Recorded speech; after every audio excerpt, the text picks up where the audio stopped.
বার্তা এক নজর, সবার খবর সমান নজর। বেহাল রাস্তার জেরে পথ দুর্ঘটনার কারণে ক্ষুব্ধ জনগণ পথ অবরোধ করল।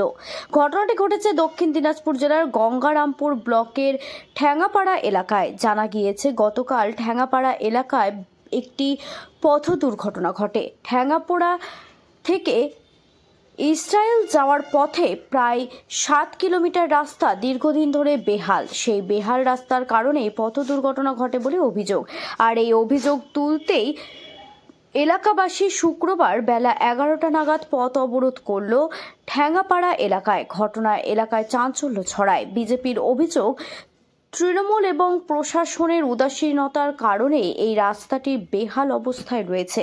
সেই কারণে গতকাল দুর্ঘটনাটি ঘটে, আর এর জেরেই এলাকাবাসী পথ অবরোধ করতে বাধ্য হয়।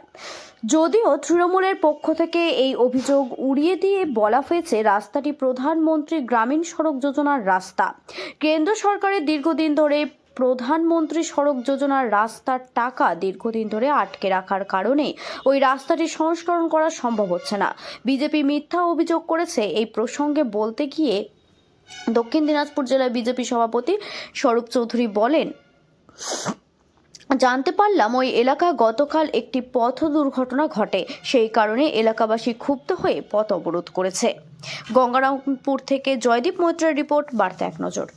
একটা স্কিম দিয়েছি, সেখানে একটা ছোট কালভার্টের জন্য, রিপেয়ারিং এর জন্য। আগামীতে দেখা যাক, খুব তাড়াতাড়ি হয়ে যাবে। আর বিজেপি যেটা অভিযোগ দিচ্ছে, বিজেপি তো জানা প্রয়োজন আছে যে এটা প্রধানমন্ত্রী সড়ক যোজনার রাস্তা। আজকে প্রধানমন্ত্রী সড়ক যোজনার রাস্তা আজকে পথশ্রী রাজ্য সরকার করছে, বিভিন্ন জায়গায় জেলা পরিষদ করছে, প্রত্যেকটা দপ্তরে কাজ হচ্ছে। শুধুমাত্র প্রধানমন্ত্রী সড়ক যোজনার রাস্তার কাজগুলোর টাকা অ্যালটমেন্ট বন্ধ করে রেখেছে কেন্দ্র। আজকে বিজেপির নেতারা যারা অভিযোগ করছে, তাদের সাংসদ আছে, তাদের সাংসদের মধ্যে দিয়ে একটু জানা যে এই প্রধানমন্ত্রী সড়ক যোজনার টাকাটা কেন কেন্দ্র সরকার আটকে রেখেছে। যদি কেন্দ্র সরকার ছেড়ে দেয় তবেই কাজ হবে। এটা আমাদের রাজ্য সরকারের কোনো ব্যাপারই নেই।